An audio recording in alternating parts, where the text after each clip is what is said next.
Today, we're joined by the remarkable Caitlin Magidson, a clinical counselor and certified career coach who's been making waves in the Washington, D.C. metro area and beyond. From one on one therapy to executive coaching and leading small coaching groups, Caitlin's all about promoting growth, self awareness, and well being. Caitlin is skilled in using tools like Myers Briggs and Strengths Finders. And if you've ever been to a well-being conference or worked in tech, finance, or healthcare, you may have crossed paths with her already. Get ready to dive deep into the world of mental health and personal growth. iHire connects you to industry-specific jobs in over 57 talent communities. Find your niche today on iHire. Well, Caitlin, it's so good to have you today. Thank you so much for joining the Find Your Niche podcast. Yeah, I'm excited to be here. Thanks for having me. So tell me what it is like to be a psychotherapist and how you really came to this kind of a job. Yeah, I don't know that I always had a dream of being a psychotherapist. I knew that I liked helping people. I actually studied in undergraduate. In my undergrad, I went to Elon University. I studied corporate communications. I initially thought I wanted to be like Katie Couric from the Today Show. I wanted to interview people. Oh. I thought she got to engage in interesting stories.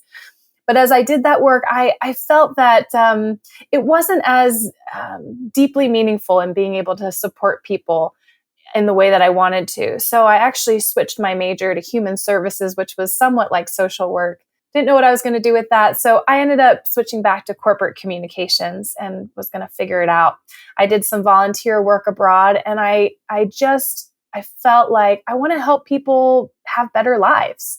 So I thought, well, life coaches do that, right? And at the time I was only, 22, and I thought, who's going to hire a life coach without a whole lot of life experience or training?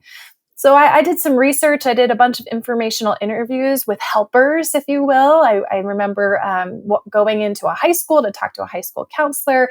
I talked with a therapist at a university. I talked with a woman in private practice who was a therapist but focused on career counseling. So it became clear to me as I did that research that the way that I wanted to help people was more with their inner world, to help them feel seen and heard. I think in part my own story, I didn't always feel seen and heard as I was growing up. And so the ability to hold space and to help people gain more self-awareness and insight, it's an honor to sit with people and hear their stories. So that's a little bit of my background. I ended up going to grad school at Johns Hopkins University for a master's in mental health counseling, and then decided to do a little bit of career coaching as well as therapy. So these are just different ways I get to help my clients develop in their lives. So you have a really diverse practice. Tell me about your practice and all of the different things that you do within it. Yeah. My practice has evolved over time. And I used to work at the business school at Johns Hopkins as a career coach for over 7 years. And at the time, I was building my private practice on the side part-time. I think a lot of times people say, I'm going to start my own business, and they quit their jobs and they go all in.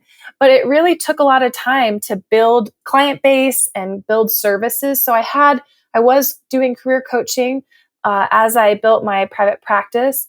In my private practice, I provide one-on-one psychotherapy, so helping people who are experiencing anxiety, depression, just going through different life transitions, maybe feeling stuck or numb or disconnected from their lives in some way.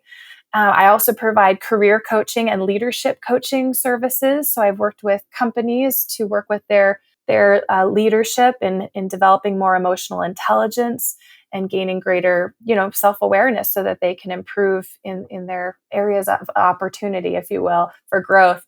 And then career coaching, a lot of career changers. We go through a lot of different career changes in our life. And I guide people to do the inner work of getting kind of unstuck and clear as to what they want to do, and then guide them in some of the tactical pieces of actually applying and branding themselves and telling their story to land a job that feels really aligned with who they are. I love also doing some coaching groups, because when we're in community with one another, sometimes people can feel like I'm the only person that doesn't have it all together, or I don't know what I want to do and I'm alone. When I'm in community, though, and I hear other people's stories, it can be such a rich experience. So I love doing coaching groups, and then also working with organizations to provide education through training and programming presentations on different mental health and well-being topics. So I love that I have a lot of diversity in the work that I get to do. And it's always evolving. I ask myself a lot of the questions I ask my clients, what enlivens you, what feels aligned, what feels exciting. And then I shift as I gain more insight in that. It's real. I love that you said there are areas of opportunities, not like this is where you need to get better. It's like this is an opportunity for you to really grow in this Yes. area. Mm-hmm. That's great. So with your practice, you can work anywhere you want. So it gives you a lot of freedom. What does a typical day look like for you, and how do you use that freedom? What do you like to do in your spare time? Yes, yes. So I was actually born and raised in the DC area, grew up right outside of DC in the suburbs of Maryland. I had an office in downtown Bethesda, Maryland, where I worked with clients for many years in person. And then during the pandemic, everything went online. And I decided to continue working with clients online, and clients really appreciated it, especially in the DC area. Traffic can be very difficult. So it can be hard to Yes. find parking, things like that. And I decided that I would continue to keep it online and travel a bit. So I've been living the nomadic life for the last few years. It's really important for me, especially in my work, to do a lot of, intentional self-care, exercising, Yes. right? All of these things, because the energy that I bring to serve and support clients it's so important and integral to the work. If I'm coming burnt out, or I'm not, focused, or I'm not well rested, then I can't fully show up and serve and support my clients. So I really put a lot of thoughtfulness into how I take care of myself. So a typical day, I usually get up, I usually take a 7 a.m. Class at the gym. Sometimes I'll do some meditation. I might take a walk outside just to kind of ground myself and prepare for the day. And then I will typically see anywhere between 4 or 5 clients. Some might be therapy, some may be career coaching, some may be other administrative tasks in owning a business, whether it's a podcast or writing an article, things like that. And then at the end of the day, I make sure that I get out, because I'm working inside in front of a computer all the time. It's important for me to get out and then, get some good food and good sleep and get to do it again. Do it all again. I'm listening to a book right now. It's called Stillness is the Key. And that's something that I don't have a lot of in my life, is just that stillness where you're quiet and you're thinking about what your day, like you said, getting grounded in your day, just being silent, not having all of the distractions coming at you. What sort of advice can you give people so they can incorporate more of that stillness into their lives? Yeah, it's such a good question. And I hear a lot from my clients, like, I don't have the time, or if I had more time, which I like to challenge a little bit. It's more of a scarcity mindset, because we all have the same amount of time, right? We all have 24 hours, 7 days a week. I think it's about choosing to make that a priority, to, take 10 minutes to take a walk around the block, or take 5 minutes to do a breathing app exercise, right? And so a lot of times we might blame it on, oh, I don't have the time, but it may be more that we're either avoiding something that may bring up discomfort, right? Maybe I don't want to breathe because maybe I'm going to be thinking about something hard that happened. As I'm still, sometimes it can bring up feelings and thoughts. So we can be very busy as a coping strategy, but there always is time if we really truly value it and make it a priority, right? A 5-minute breathing exercise. Everyone can find 5 minutes. I know I can find 5 minutes to scroll on my Instagram, Right. or my social media. So yeah, I think it's being intentional. I think it's planning when you'll have those pockets of time, and not overriding them. A lot of times I'm working with clients and they say, well, I blocked it on my calendar, but then someone took that slot. And, it's like you've got to set good boundaries. You've got to advocate for yourself. You need to tell your partner what you need so that you can delegate and give responsibilities to others. So there's a lot of intentionality, I think, that comes from it if you really want to create that space to be still. What advice do you have for somebody who's considering a career in therapy? Yeah, I would say to seek out the best education that you can get, the best mentors. I think it was very helpful for me early on. I worked in a group practice, so I could see how first of all, as a business owner, how they ran it, but also to talk with other clinicians, to have peer supervision. I continue to do a monthly consultation call with someone who supervised me when I was actually in grad school many, many years ago. So continuing to work with others. And then I also recommend to find a therapist for yourself because it's so important to do your own work, again, to be able to move your clients even further. So I have worked with therapists, coaches, throughout my career. And I think that's really important so that you don't have so much stuff coming up in your sessions. There's something called transference where the therapist or the Yes. coach can be triggered or right. And that's not useful information for the client to hear. That's something you would take to your own therapist or your own coach and work out. So that inner work is just going to make you a better resource and tool for your clients. Yes, I don't think I would be good at that kind of a job because I feel like I would take on too much of those problems and think I have to solve this for them because I want to solve things. I don't think that I'm very good at just listening and then walking somebody through it. I'm better at saying, oh, this is what you need to do. Yeah. And coaching is a little bit more directive often, but yeah, I think at the end of the day, I remember that my clients, as long as they're safe, I'm not working with clients with really severe, significant mental health challenges where I would worry that for their own safety or someone else's safety, because that's, I think, a little bit different. Otherwise, I trust that clients are resourceful, that they're processing during the week, and that they're gonna solve their own problems. It's not for me to take on. I'm just holding the space for them to hear themselves talk out loud. And there's something powerful about being witnessed and, to help also reframe some of the stories of, oh, that was dumb for me to do. And I might reflect back, well, why is it dumb? I mean, it sounds like you did the best thing you knew how to do in the moment. And when they hear it in a different way, it's like, oh, I don't need to go to shame. I don't need to punish myself for this. And so also looking back at past experiences that maybe are just innocent misunderstandings that the brain was trying to serve you in some way and created this story, but maybe it's something you can let go of. So, I trust the process that clients will see the solutions to their own problems or issues. As long as they show up, they're gonna and do that inner work, they'll make those changes. I know that you do a lot of career coaching. What are the top 3 things that people are usually coming and seeking help with? hmm I think a lot of times people are just not sure what they want. At least that's what Mhm. they say. They're not clear on, I don't know what my next job, what I want. I don't know, and I don't know how to figure it out. I'm overwhelmed.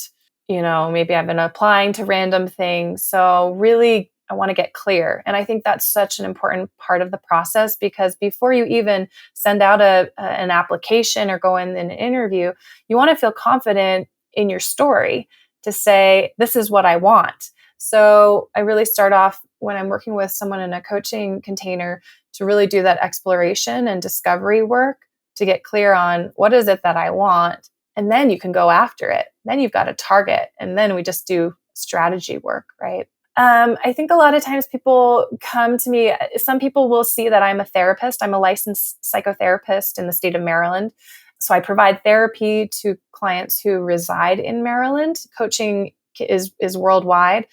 But a lot of times people say, I see your background in therapy. I'm having some anxiety come up, moving towards a job, and I want to do some of that that work to move through it. And we'll decide. Sometimes I have a coaching client who has an outside therapist and they're doing that kind of emotional processing work.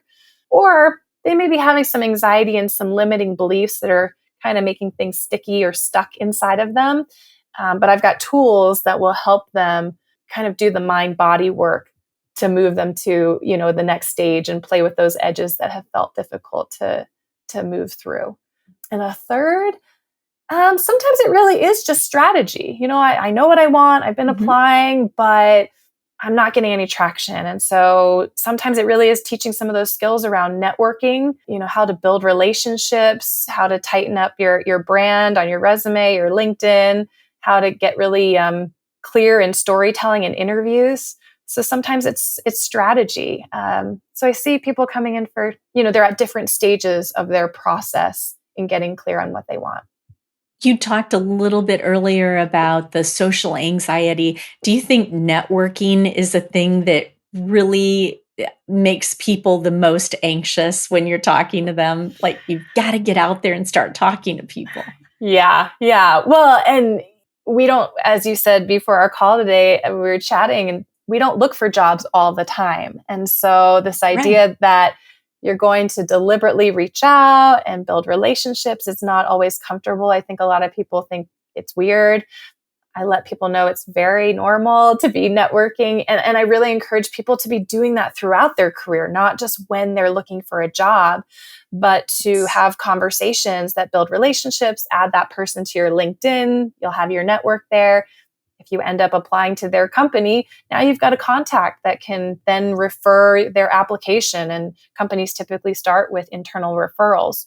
So, I find, teaching people on how to find people on LinkedIn they may want to do an informational interview with to first learn about a particular company or position. People are like, oh, I'm going to do that. And so we kind of do some of the inner work of what maybe some of the fears are, how to write the message. As I think a lot of times people skip that step. And that is like one of the most important steps. Over 80% of jobs are found through networking. Exactly. Right? Exactly. So yes. it's so crucial because of the application tracking systems that will weed resumes out. It's so crucial to also have someone who can push your resume to a person, to a decision maker. Right. You can't just take one path in searching for a job. You can't just do job boards or just do networking. It has to be this holistic approach of, looking and letting people know that you are out there and you're available. Exactly. You help people through the common challenges in their career, but what kind of challenges have you had in your career? Yeah, such a good question. And I think I love doing this work so much because I've also experienced not knowing what I wanted to do or feeling lost or not having the tools. And you spend a lot of time at work and you want to enjoy a good part of your day. So, my first jobs were not fun. I worked, while I was going to school getting my master's, I worked in the registration office at Hopkins and, had great colleagues, but the skills that I was using to, file add drop forms were not my favorite moments, right? So I think a lot of it was, also taking some jobs and things that would be a stepping stone to something else. So it was having patience and knowing that sometimes there were jobs or even pro bono things I would do to build relationships and connections. I would say in starting my own business, I didn't know how to do that. So I was excited to learn, but it was challenging in the sense that I didn't know how to build a website. I didn't know how to, do my taxes for a business. And so there were a lot of learning curves, some mistakes along the way, but I knew I was hungry to figure it out. And then I started to learn how to also bring people on, someone who could do my taxes or an accountant that could support me because I couldn't be a master of all things. I had to kind of stay in my lane. So I did a lot of Googling, a lot of YouTubes.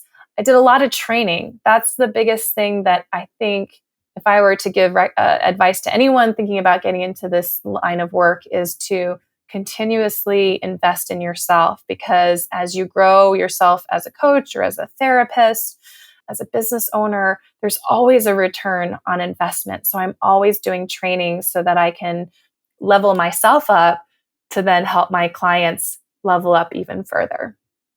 So, Caitlin, how do you see AI affecting the therapy industry? Yeah, that's a good question.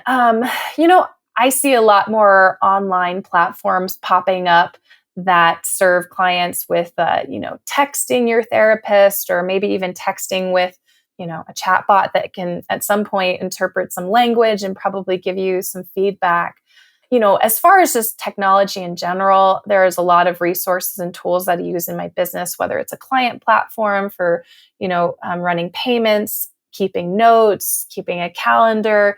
So there's a lot of technology that is really valuable. As far as, AI replacing my work, I don't foresee that in the near future, because this work is so relational.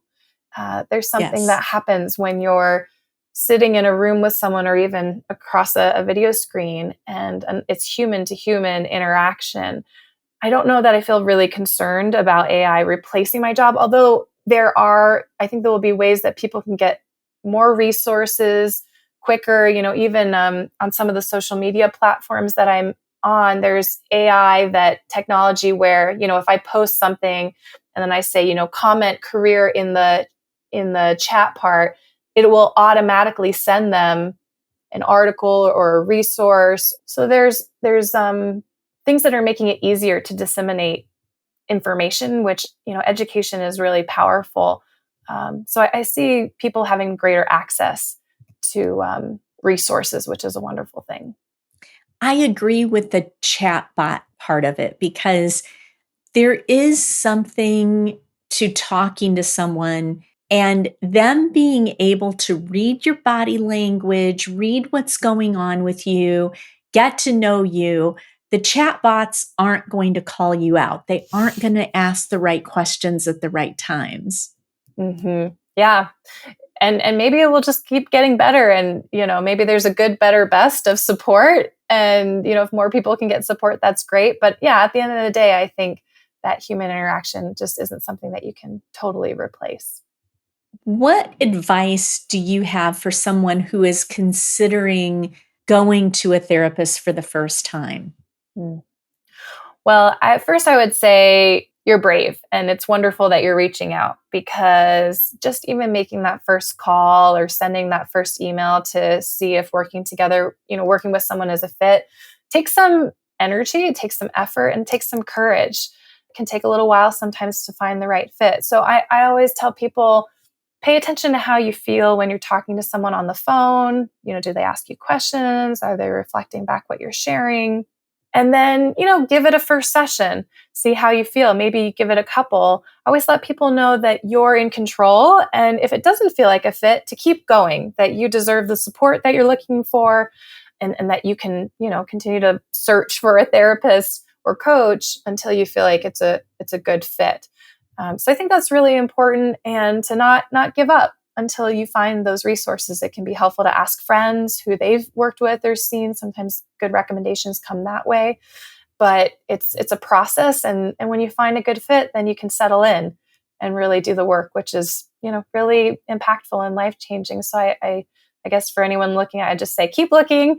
You're doing great. First step is just reaching out, and yeah, you'll get there. And probably don't be afraid, like you said, to change it up if it's not working. How Yeah. many sessions would you give it to say, all right, I'm not sure that we're on the right track here?